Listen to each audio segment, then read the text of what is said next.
While the Jewish community of the Mahoning Valley has never been particularly large, it's had a profound impact on Youngstown and the surrounding areas throughout its history here.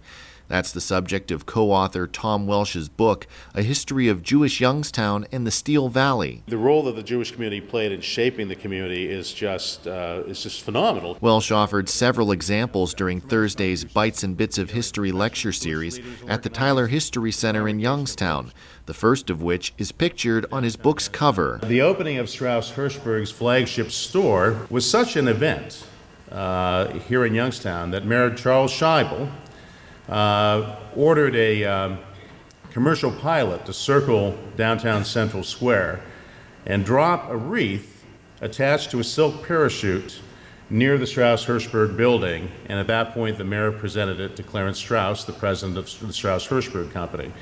And so we felt this image was a good indication of the extent to which the Jewish community was visible and involved in the community's development. The Strauss family were leaders in the local Jewish community. Clarence in particular, as a founding member of what was then the Youngstown Jewish Federation. When you think about restaurants, landmark restaurants in Youngstown, the Mural Room was Jewish-owned, the 20th Century, the Ringside, Kravitz Deli, which of course was Elm Street Delicatessen beforehand.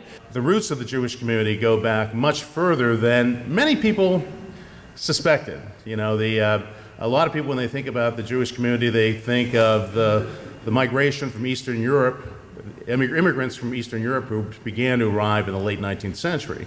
But the community actually goes back to the early days of the Western Reserve. Population grew even more dramatically toward the end of the 19th century. Between 1870 and 1880, the population doubled.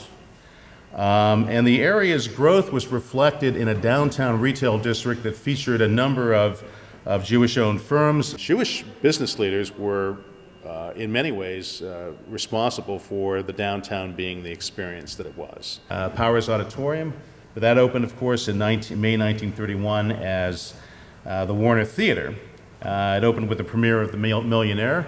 This picture would have been taken, I believe, in the Mural Room during a visit by then Senator Kennedy. And you see a number of civic leaders there. Dr. Nathan Belinsky is to his right, next to Senator Kennedy, and Marvin Itz is standing to Senator Kennedy's left. So 2 out of the 3 civic leaders that met with Senator Kennedy when he arrived in the area were members of the Jewish community. Basically, you had a real civic spirit. You didn't have a community that was solely inward looking, but really work to benefit the entire community. There's wide agreement that the local Jewish community's contributions to the Mahoning Valley have been disproportionate. That has been a trend throughout the history of the community, and they remain so today.